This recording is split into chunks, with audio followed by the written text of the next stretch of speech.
Assalamu alaikum, everyone. Welcome to day two of CPS Peace Conference, and it gives me great pleasure to introduce to all of you our first speaker today, Dr. Matthias Dahlkvist. Let me just read out a brief profile on him. Dr. Mattias Dahlkvist is a senior lecturer in the history of religion at the University of Linköping, PhD at Umeå University, Sweden, in the scientific study of religion. His research interests focus on Islam and globalization and the arrival of Islam and Muslims in relation to traditions of Christianity and secular culture in Scandinavia. Dr. Dahlkvist teaches the study of religion with a focus on Islam, especially in India. Also teaches at both the bachelor's and master's level Judaism, Christianity, Hinduism, Buddhism, the history of non-violent conflict, and the sociology of religion. Dr. Matthias, our heartfelt thanks to you. You came all the way from Sweden to be a participant at CPS Peace International Conference. I also, on behalf of CPS, acknowledge all your efforts in terms of introducing our founder, Maulana Waiduddin Khan Saab's ideology to many of the, upcoming research scholars. And I remember Dr. Matthias used to come from Sweden to spend time with Maulana Saab and, with this questionnaire. And Maulana particularly, he had great appreciation, for your sincerity, for your dedication. And we all felt, in those meetings that there was a connect heart to heart with you. You are our brother, Dr. Matthias. And on behalf of Center for Peace and Spirituality family, we welcome you to Delhi, to CPS conference. And I remember in one of the last interactions, you told Maulana that, your voice should go to the global community, and therefore you should do your live Sunday talks in English, if you remember. So Maulana, in a lighter mode, said that, yes, I will do in English, provided you watch them live. And Dr. Matthias, we are happy to tell you that we have more than 100 lectures of Maulana Sahab in English now. So, and one of the reason is, you're asking him to do it in English. So thank you so much. CPS family welcomes you. And with this, I invite you to come here and begin your talk. Dr. Matthias Dahlkvist.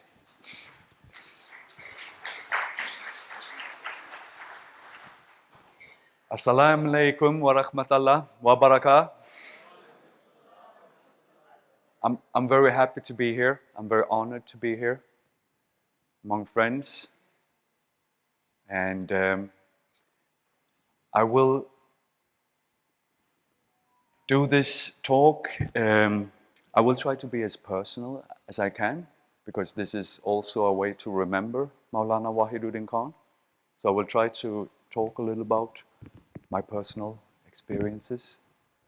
But toward the end, I will become more academic, more scholarly, perhaps torture you a little. So please have a little patience, please. Sabr.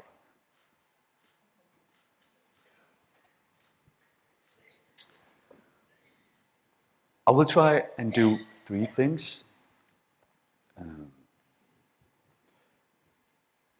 at this lecture, or I don't want to call it a lecture because we're not having exams towards the end, but let's try and make it a dialogue. I will try to converse about three things: how about learning the thought of Maulana Wahiduddin Khan in context. I will tell you something about teaching the thought of Maulana Wahiduddin Khan in context. What does that mean in Scandinavia, in Sweden, in Europe? And for me as a university teacher. And towards the end, that's where I'm becoming more scholarly perhaps, or more academic. I will try to say a few things about applying the thought of Maulana Wahiduddin Khan in context. So we have these different contexts. All right. I was asked, how did this all begin? Why did you write a book or make a PhD thesis about Maulana Wahiduddin Khan? It began in 2010 when me and my then supervisor, Professor Thomas Lindgren at Umeå University, we had this very popular course, a class called Religion, Fundamentalism and Violence. And honestly, it was so popular. We had hundreds of students. We were tired of only talking about religion, fundamentalism, and violence. Oh, excellent. Thank you so much. We wanted to talk about the other side of religion, the one that is not often talked about in European secular culture, in Scandinavian secular culture. We wanted to highlight that. We wanted to highlight religion, nonviolence, and peace building. So we started another class, and that became very popular as well. The class Religion, Nonviolence, and Peace Building. And through that literature, that's how I encountered Maulana Wahiduddin Khan and started reading his works and mentioning him in class, in teaching, as an important example of a contemporary Muslim scholar of Islam, peace, and nonviolence. And the class was very popular. And that awareness created the foundation for the research project. I wanted to write a PhD thesis about nonviolence and peace building in Islam. And that began in 2012. So I had the idea that I wanted to write about nonviolence and peace building in Islam from as many contexts as possible. I wanted to write about it from Thailand, in Palestine and the US, and in India, mentioning Maulana Wahiduddin Khan. Now, these examples, and I could mention other Muslim contemporary scholars, what I found was their writings were few and they were quite short, but not so with Maulana Wahiduddin Khan. But I still had this in mind, sometimes Maulana Wahiduddin Khan told us that your mind tends to get stuck. And that's where I was. I was so focused on that research project. Anyways, thanks to Rajat and the other members of the CPS, I began my interviews with Maulana Wahiduddin Khan in December 2013. And I will tell you have a little patience, please. I will tell you a little more about that particular experience. And the interviews were so rich that I decided, okay, I need more answers. I need more. There's so much here. So I decided to come back. So I went back to Delhi in 2014 for another round of interviews. And like Rajat said, I personally felt that the interviews were very rich. It was an engaging dialogue with Maulana Wahiduddin Khan. So after the second round of interviews, I decided I will focus my research only on Maulana Wahiduddin Khan. So between 2000 and 2016, all I did was to read the texts of Maulana Wahiduddin Khan, everything I could find. And you all know this. There are hundreds of books and articles. And I had to decide to use what sources in the contemporary period, because CPS was starting to broadcast Maulana Wahiduddin Khan's ideas in different venues. For instance, the live talks through the web page. Do you remember those? I participated in one of those on one Sunday morning in Delhi in December 2013. But I decided that interviews and the English text of Maulana Wahiduddin Khan, that's what I was going to focus on. And that's the source material, main source material used for my book about Maulana.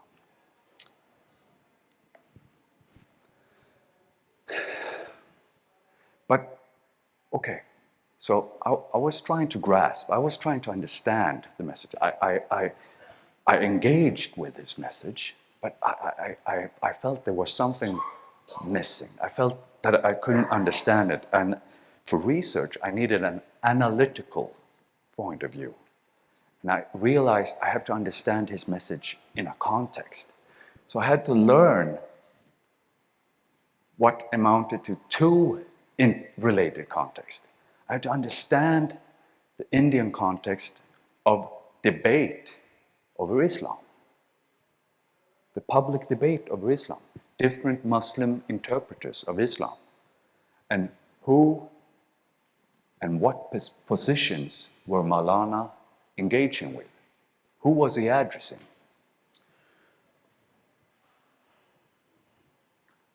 While I was writing, I more and more understood that his audience, the context he was addressing, was becoming more and more global. So the research was changing as I was doing it. Because it was not only the Indian context, but it was more and more the global context. So between 2016 and 2019, I was not only trying to understand the history of Islam in India, that is from the modern period, from the 1700s, and the following development of Hindu-Muslim relations in India, but I was also more and more trying to understand the global significance. How is Islam perceived in the world? So on the one hand, I understood that there's an Indian and a global anti-Muslim agitation. And in my analysis, I found that Maulana was addressing the anti-Muslim ideology and by presenting the authentic Islam the way he saw it.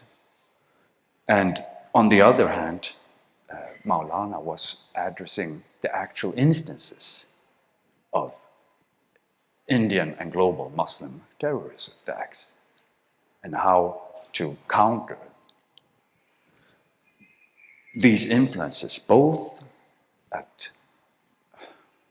from the perspective of both trying to change Muslims, but also trying to address non-Muslims in India and the world.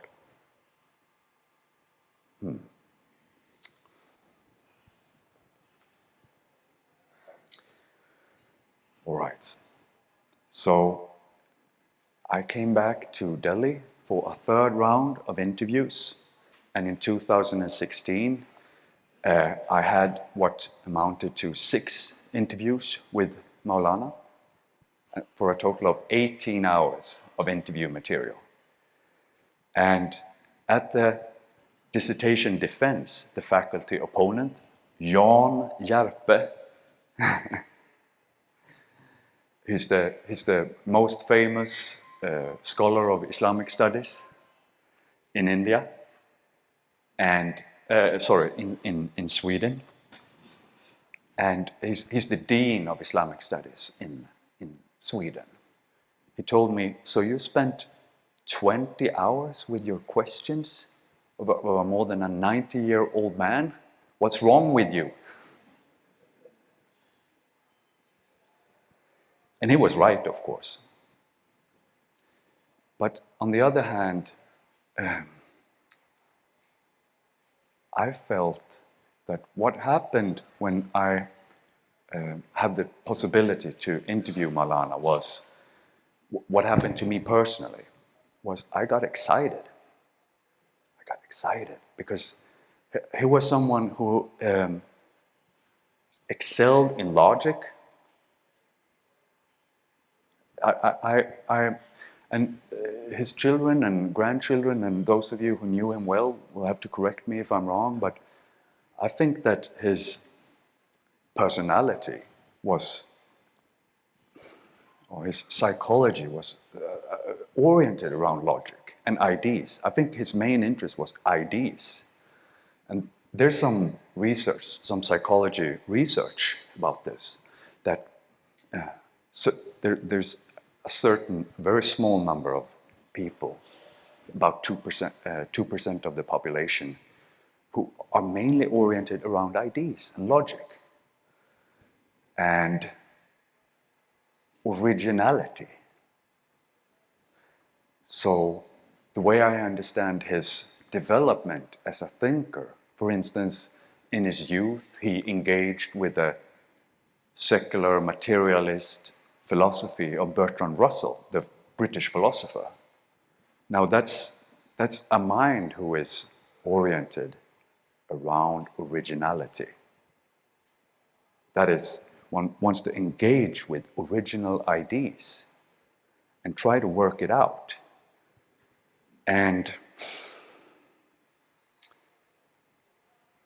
of course, logic, originality, knowledge, intelligence, those all goes together in this kind of personality. However, I think knowledge was more the basis for formulating the ideas and for formulating and engaging with original ideas. And why are some people engaged with or driven by ideas and logic? Well, I think in the case of Maulana Wahiduddin Khan, and why I think that those interviews went very well, is that Maulana's purpose, and once again, please correct me if I'm wrong, was the pursuit of truth. I believe Maulana was obsessed with the pursuit of truth. And I mean obsessed in the most neutral sense of the word. And why is someone obsessed with truth? Well, this is my personal reflection, and you don't have to agree with me. I think truth points upwards, points to the divine.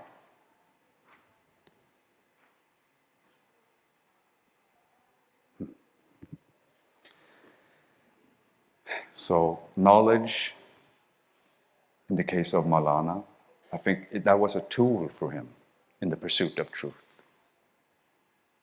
Hence, understanding the divine, understanding what was the purpose of the Creator, what Maulana called the creation plan of God. And I don't hesitate to be very personal, and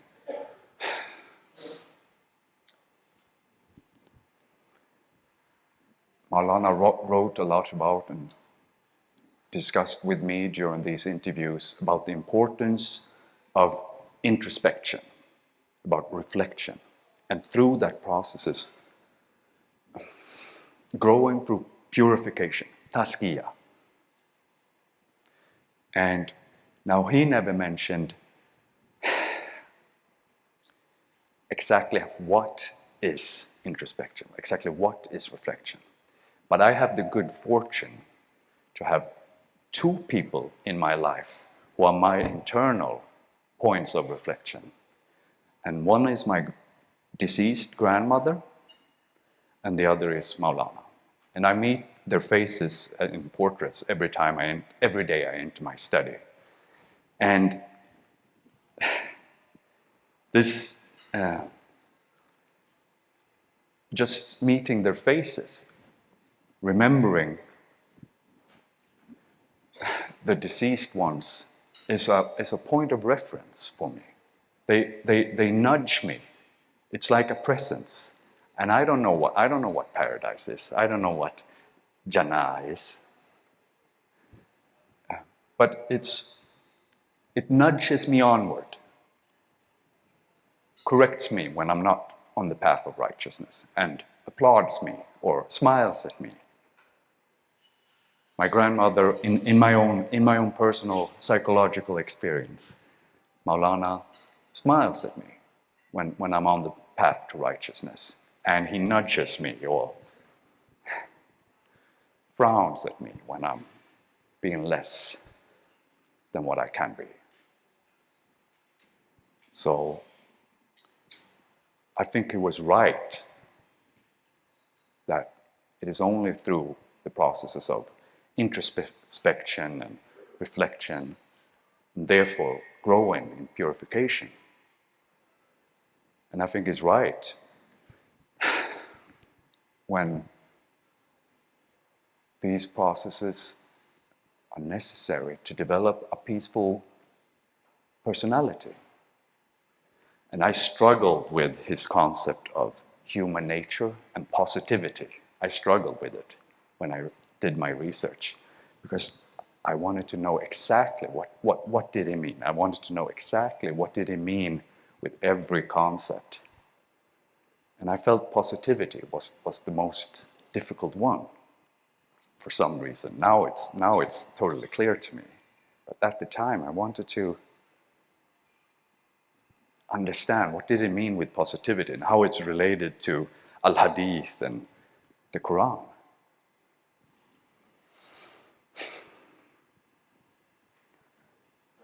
And I think it's through these processes of introspection and reflection. And he told me every day there's some point of introspection and reflection. And I asked him what? And he said, well, that's my own personal business. And between him and God. Okay, so with those personal experiences, I will end the first part, about learning the thought of Maulana Wahiduddin Khan in context, and instead say something about teaching the thought of Maulana Wahiduddin Khan in context. Now, I'm a university teacher, I'm a senior lecturer. I meet in total, some 300 students every year. And my main opportunity to talk about the thought of Maulana is in a large class at Linköping University that is called Introduction to Islam. So that's a large class every fall. I also have another class called Introduction to the History of Religions. It's very not satisfying. It's an introduction to Islam, Judaism, Hinduism, and Buddhism. So it's all in one.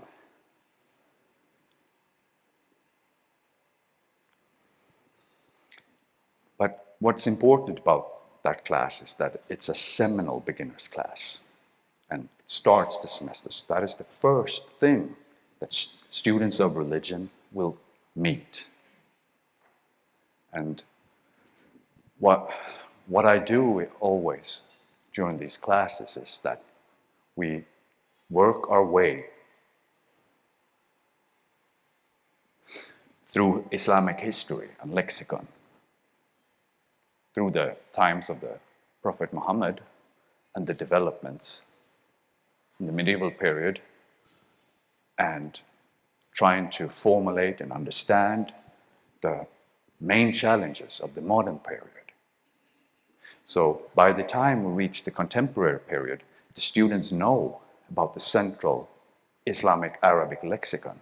They know about the differences between ibadat and muamalat. They know about, of course, the 5 pillars of Islam, but trying to understand it from an inside perspective.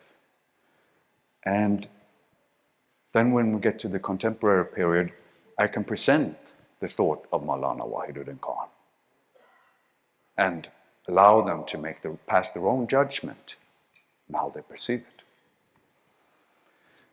Now I should say that this is called the scientific study of religion. Hence, it is meant to be ideally neutral, ideally objective. it's a secular science. Strange, huh? A secular science of religion. But that's the ideal. And that's the spirit in which I teach Maulana's thought and ideology. And it makes it, I think that is also the spirit in which I wrote the book. And in that spirit, I think it makes it less possible to dismiss his teachings. Strange enough, huh? Because if I had been a CPS member, my teaching could always have been dismissed. That is a partisan view. But you can see where my sympathies lie just by highlighting his example when we reach the contemporary period in these large classes of Islamic studies. I also have a lot of, well, let me say something about the students groups. First, we have the students in the general study of religion. We also have theology students. That's a large section of our students. And they are training to become priests in the Protestant Lutheran Church of Sweden. And so I think that's a great thing, that they are trained in the scientific study of religion. And they meet as priests, as becoming priests in the Church of Sweden. They meet the thought of Maulana Wahiduddin Khan. I think that's very important. The third student category that I meet every year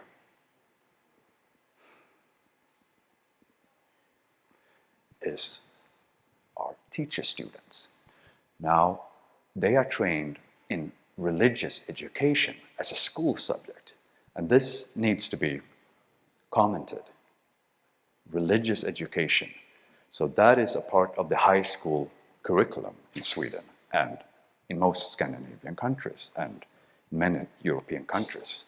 So the ideal of religious education is to give an objective information, facts about religion, but it's also to foster democratic, enlightened citizens, so who are knowledgeable about religions, and to minimize religion as a source of discrimination and hatred among Swedes, because Sweden is now an historically unprecedented pluralistic society.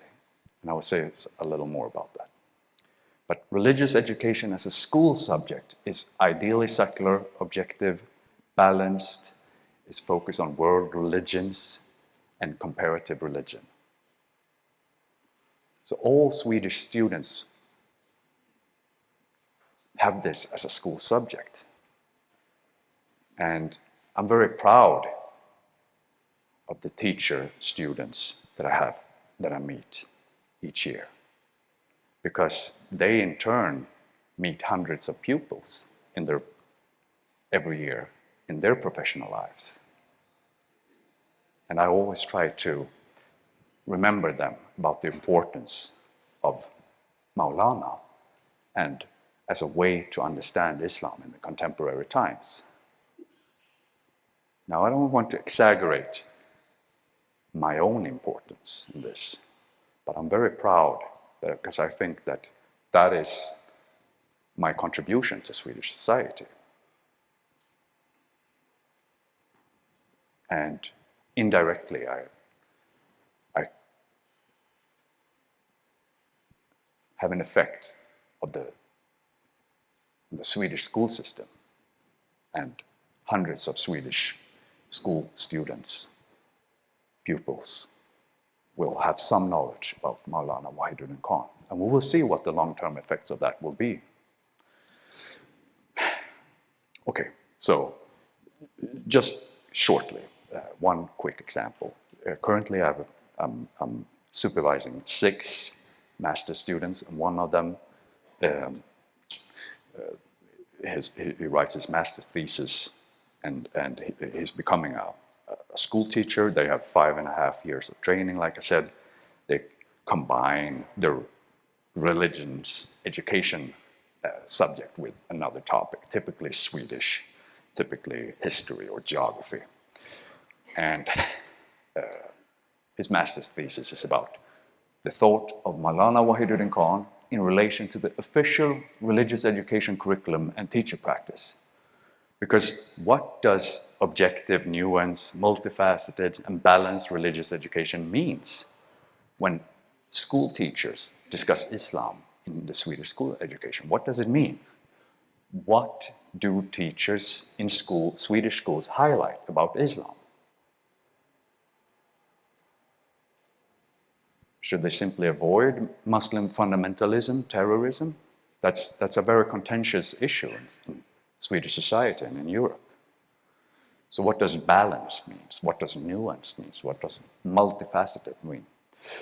And the main objective is that to investigate in what way does teaching Swedish high school students improve their objective understanding about Islam and also fulfills the mandatory state-governed religious education curriculum. Okay. I will not talk anymore about teaching. I will instead move on to the third part, applying the thought of Maulana Wahiduddin Khan in context. So I will say just something very brief about Sweden, because Sweden has quickly developed from the most homogeneous people in the world. That was based in the Church of Sweden experience, where everyone had their church attendance and the mass said in Swedish. So 99% of the population in Sweden taught Swedish in 1900. 99% of the population. And this has changed in only 3 decades, because Sweden have received the most refugees in relation to its population through asylum migration than any other country in the world, ever, in world history. And we don't know what that will mean. Nobody knows. We don't know what the historical trajectory will be. So this is comparable to Norway and Denmark, our fellow Scandinavian countries.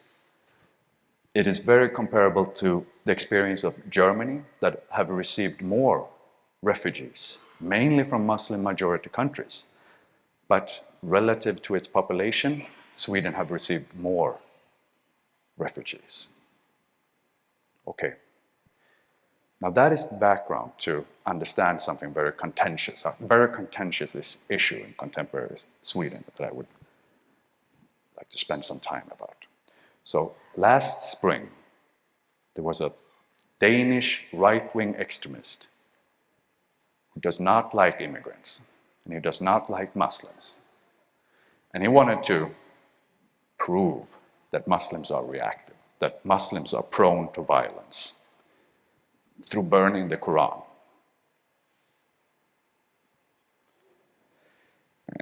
And therefore prove that Muslims or Islam are unable to deal with democracy in modern society. Now this can be compared with the situation in India, of course. Okay, I don't want to highlight this man, Rasmus Paludan, the Danish political activist. But it's so obvious to me, just looking at this man, that this is a nobody. This is a nobody. Nobody should care about what he has to say. He didn't even care to bring a real Quran. That's a Penguin Classics edition. So when I heard about this, I thought about Maulana. If there is a problem, simply ignore it. What do you think happened? Unfortunately, Muslims in inner city areas raged, and there were huge riots in several Swedish cities.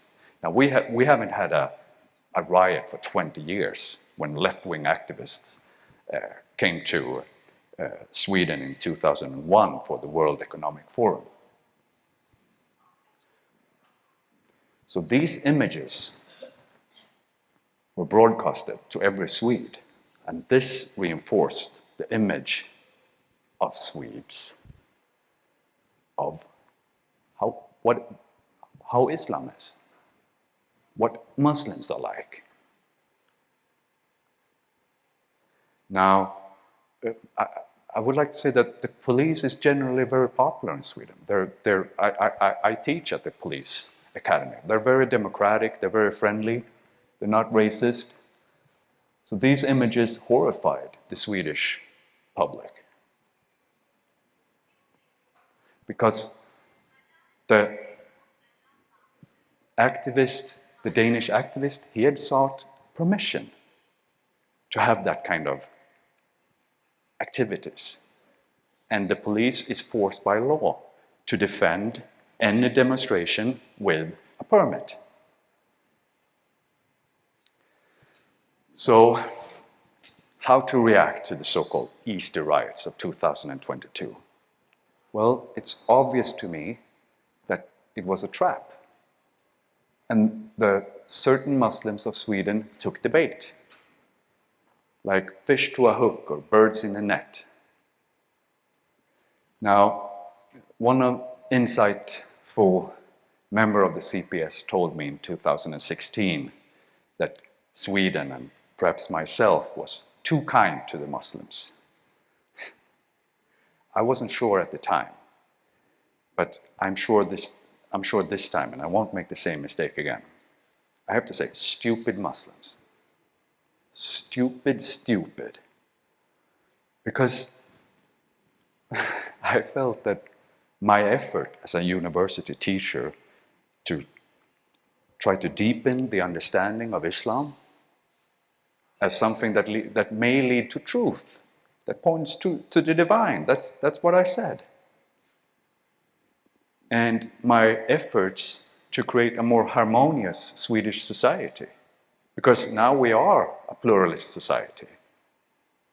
And we have to find a way to move together into this future experience. Find a way to have unity. And if we do that and cooperate, who knows how good it can get. But the images that I just show you deeply disturb the largely immigrant and Muslim-friendly Swedish opinion. If the Swedish general public weren't agreeable to immigrants and to the presence of Muslims in our society, we wouldn't have had that huge, mainly Muslim, but also other religious minorities from the Middle East. We wouldn't have all that immigration. And that also developed into a political international campaign to smear Sweden in general, and that was directed through Turkey, that in Sweden they allowed the burning of the Quran, which is, I think, deeply disturbing, of course.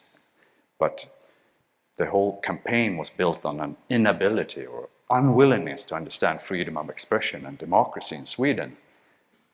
You could burn the Bible in Sweden if you'd like. You could burn a book by Mattias Dahlkvist, or you could burn a portrait of the King of Sweden. This is an actual portrait of the King of Sweden by a famous art photographer. Funny.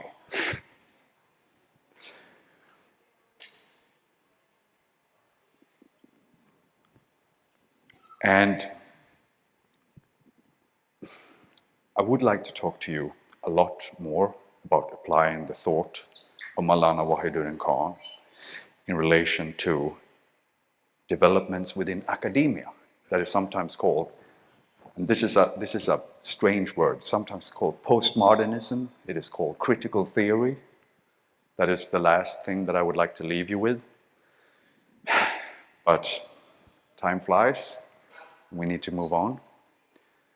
And I want us to move on to the questions, but I would just like to leave you all with these notions, but applying the thought of Maulana wider in context. So accept his general notion to, if there is a problem, simply ignore it, as a message to, a reasonable, rational message to the Muslims of Sweden in that particular context when they were being obviously baited by political activists. We know, because Maulana reminds us from Surah 41:34, good and evil deeds are not equal. Repel evil with what is better, then you will see that one who was your enemy has become your dearest friend. In essence, this is positivity. This is what I didn't want to understand in 2013 or 2014 when my mind was too square or rigid. So that is the positive mindset, the positive status quoism. And that goes against a negative psychology. What I didn't want to understand or couldn't understand at the time. What did it mean, negativity? The negativity leads to hate and violence, and there's no end to it. And the desire for vengeance. So, in short, Maulana reminds us, one-sided good behavior is immensely persuasive, and it is a God-given asset. Now, what does that mean? Well, from a Muslim perspective, the way I understand Maulana, that means that gentleness have divine blessing, carry divine blessing. But I think it's also rationally true, empirically true. And he also says that in the modern times, in the contemporary times, the modern conditions provide endless possibilities for Muslims, for nonviolence, for nonviolent action. But not only for Muslims, for everyone. We go through darkness. This is a dark time. Especially for us in Northern Europe, with the war in Ukraine. But this is still the best time to be human, and I'll prove it to you very quickly. If you ever come to Sweden, I would love to show you some of our national monuments. This is the famous Läckö Castle, one of the most famous examples of Baroque architecture from the 1600s in Sweden. Now you're all thinking, okay, that's nothing compared to Taj Mahal or the Red Fort. That's okay. That's not the point here. If we ever go there, we will find that this was built by one of the most powerful and rich noble families in the 1600s. And they have these beds with canopies. Have you seen those beds? With drapes around and a roof over. And everyone goes, all the romantics in here go, oh, canopy beds. That's so nice. Do you know why they had canopies? Canopy beds? Anyone? So the bed bugs wouldn't fall from the roof, or rats wouldn't climb up in your bed when you sleep. So even if you were the richest man in Europe, or Sweden, belonging to the most powerful family, you would still have to contend with that. You would still have to contend with the water that gives you cholera and the food that gives you dysentery. So obviously, the modern period is the best time to be alive, and Maulana reminded us of that. Thank you so much for listening. Thank you for your patience. Dr. Mattias, that was really a wonderful talk. Thank you so much. I would say that in between, I kept looking back at the audience, and everybody was mesmerized, listening to you very intently. And also, you sort of brought out some of the very important aspect that Maulana kept emphasizing all his life. Stay positive, don't have hate in your heart, and the positive aspect that one should, imbibe in one's life. So truly thankful. I think it was not just a lecture, Dr. Mattias, it was also a tribute to him. Dr. Mattias, Maulana has been, he's always been a proponent of interfaith dialogue, and particularly in the Christian world, he participated in many of the important events globally. One of the things that we wanted to ask you was that, in your opinion, what is the advice that you would give to the Muslim world, that how can they strengthen the Muslim-Christian relations? All right. It's, you're asking an academic, and I've already talked so much, but let me begin by being very scholarly and say, just like Christians have to separate who are the Muslims we're talking about, not homogenize Muslims. All Muslims are the same. Islam is all the same. Muslims are programmed robots by Islam. You know very well that there are differences between Muslims, just as Christians know that there are differences between Christians. So the obvious, first obvious answer to your question would be you have to separate, of course, between the main three dimensions of Christianity: Catholics, Protestants, and the Orthodox Church. Now, I'm not an expert in the Orthodox Church in Russia or the Greek Orthodox tradition, so I will talk mainly about the Protestant and the Catholic Church in the world. And what you will find is that the Northern European Protestant churches are very accommodating to Muslims.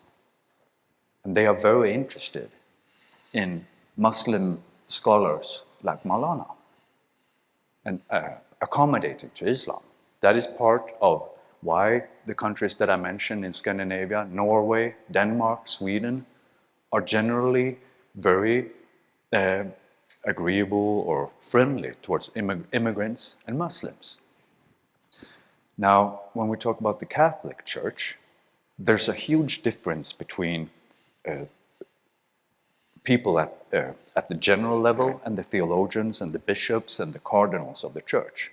Because the theologians and leaders of the Catholic Church, they are based in the theology of what is called the Second Vatican Council from the 1960s that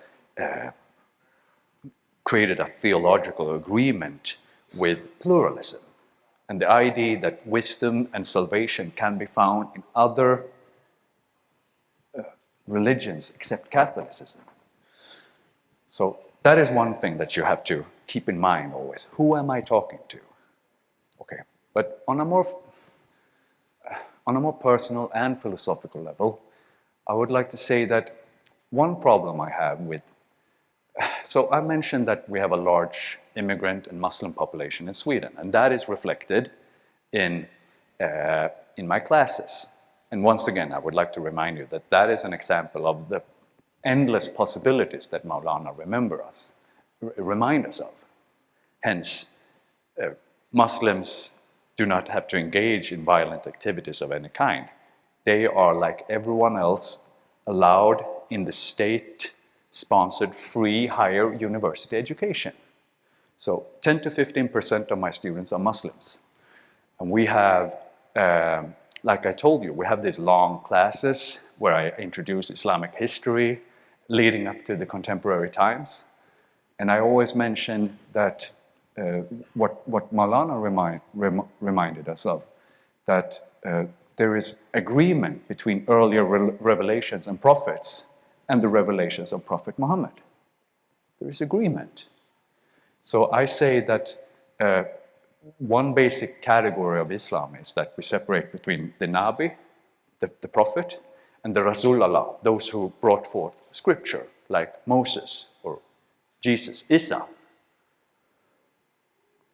So when I say that, the Muslims in my class, they protest and say, no, only Muhammad was a Rasulullah. And I say, oh no, okay, let's do this again.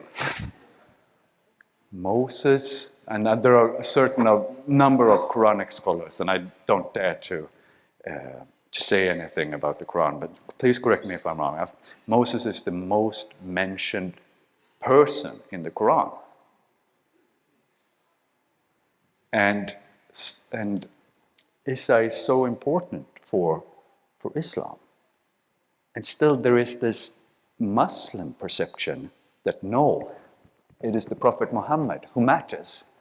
So one thing that you can do if you want to engage with Christians is to educate Muslims about this foundation of what we have in common. Dawood, David, Musa, Moses, Isa, Jesus, and the Prophet Muhammad.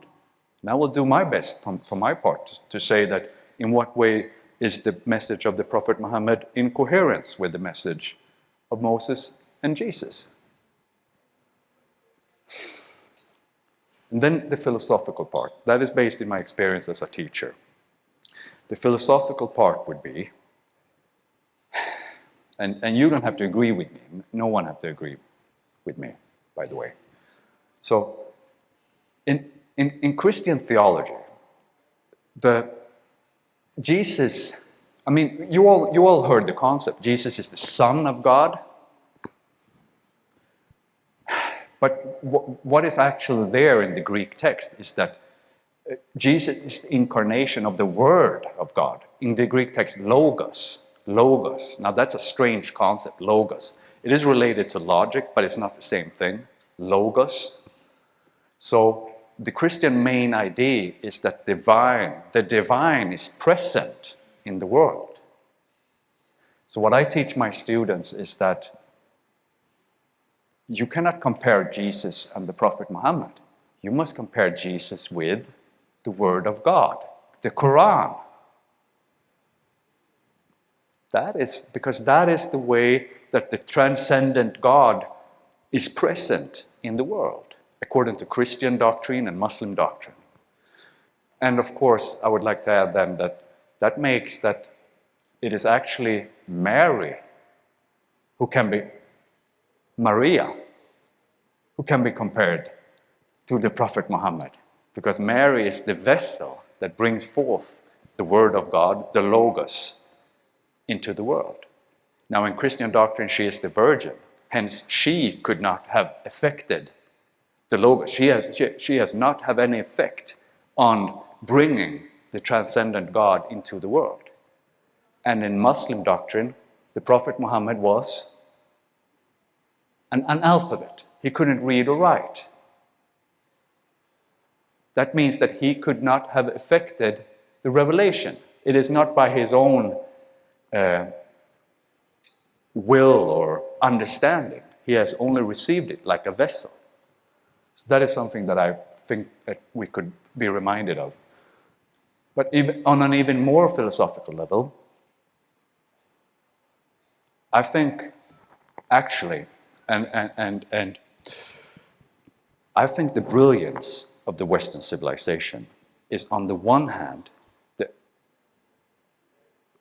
agreement that the divine is somehow present in the world, through the Logos. But there's also something else, because the Logos is also associated with Greek philosophy. That is the Enlightenment that leads to science and technology. And that is what Maulana highlighted. He wanted to engage with how the Word of God is relevant and a part of Logos as enlightenment, argument, rational thinking, critical thinking, science and technology. So, continue to highlight the relationship between the presence of the divine, the potential presence of the divine, the signs of the divine in creation. Okay, thank you. And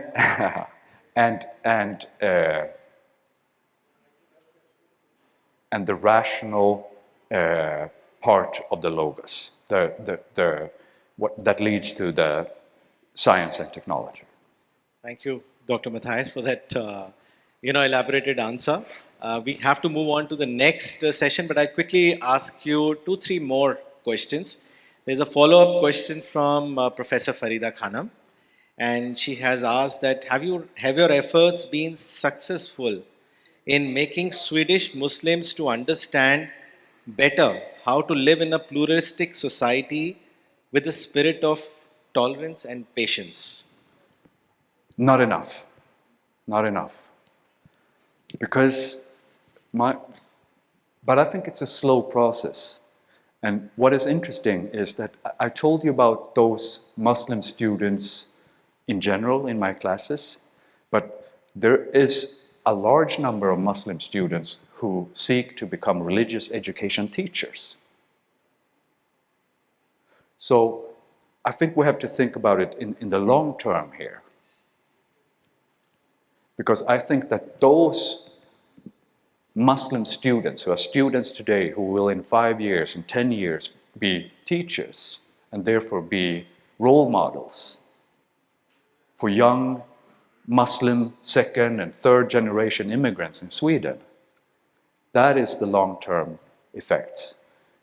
And I'm thinking a lot about how to do this in a different way and how to climb out of the famous academic ivory tower and not settle in that ivory tower. Well, this is just a thought I'm having, but I'm thinking about starting a YouTube channel. Right. And have lecture series based in my teaching and research. And my first lecture series would be the thought of Maulana Wahiduddin Khan. That's what I really would like to do. Inshallah. Inshallah. Yeah.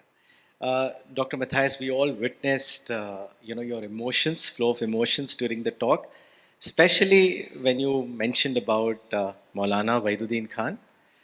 So I wanted to know if there is any particular experience, any example that you would like to share during your interactions with Maulana during your research period.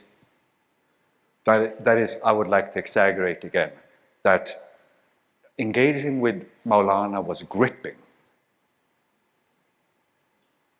It excited me. And I believe that his entire life was thinking about these issues. And I think that why it was gripping to me was that he was actually logical. He actually had answers to my questions because he had actually thought them through. And as a person who has spent countless sleepless nights figuring things out or waking up in the middle of the night thinking about something, okay, I can being in part of a debate or an argument, that was something that I appreciated very much. And he had somehow found contentment, I think, in reaching his basic conclusions. And that is something that I understand now that I'm growing older, that that is something that I'm finding more and more as well. And once again, why is logic and ideas gripping? Why does it move someone? Well, I think that it points upwards. Logic and ideas can turn us to truth. And that is an aspect of the divine. Now, there are many aspects of the divine. Love, beauty, fairness, righteousness, justice, sabr, of course. But one aspect is also truth. And I think that is a psychological dimension of how people are differently wired. Some people are just oriented towards ideas and logic. And those people will be inclined towards the ideas of Maulana. Thank you, Dr. Mattias. One last quick question. All right. Any message that you would like to give to all the CPS members who are spread all over the world?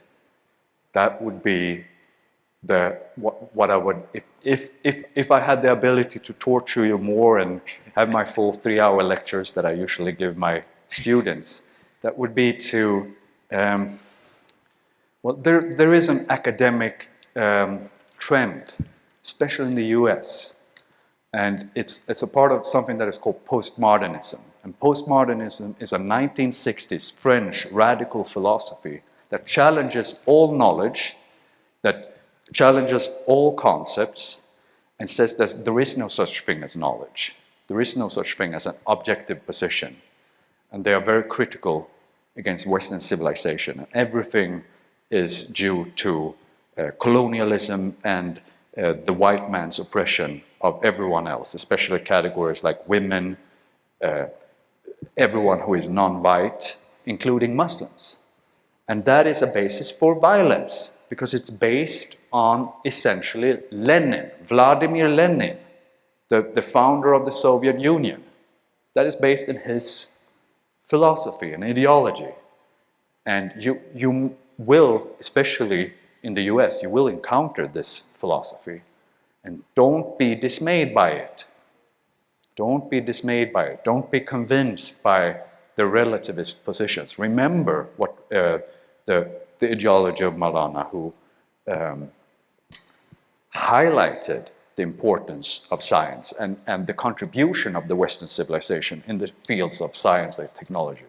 He always said, he had this very humble way of describing people in his life. When he introduced some of the people of the CPS, he said, they are my teachers.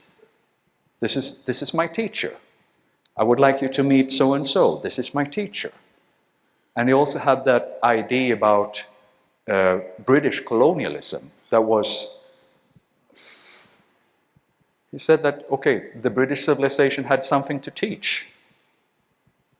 But the idea about postmodernism, and sometimes it's called also critical race theory and postmodernism, is the idea that anything that is bad in the world is due to Western civilization, the patriarchy and the tyranny of the white man in relation to everyone else. And there's nothing good about Western civilization.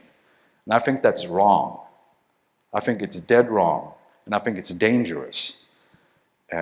So when you, from a Muslim, Islamic perspective, encounter these ideas, remember that science does not belong to anyone, and it is an equal part of, can be an equal part of Islam, just as it is with Western civilization. And once again, don't be afraid. Always stand up to being Muslim and to point to the divine. So you have a way to the divine through your religion and through the thought of Maulana.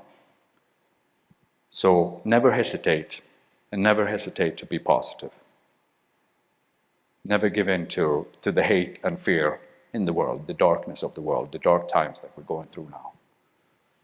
Dr. Mattias, on behalf of CPS family, our heartfelt thanks to you on making a long journey from Sweden to India on this important day. We are truly grateful. Thank you. And we won't let you go like this. We would like to honor you with the CPS certificate. And I would request Dr. Sania Snein Khan and Professor Farida Khanam to come on to stage to honor you with the certificate. Thank you. I'd like to read what's there on the certificate. It says the CPS certificate is presented to Dr. Mattias Dahlkvist, Sweden, for delivering a talk at the CPS International Peace Conference on April 2023 at New Delhi, and in appreciation of his efforts towards peace, dialogue, unity, and mutual cooperation. Signed by Professor Farida Khanam, Chairperson CPS International, Dr. Sani Stain Khan, Secretary CPS. I will request them to.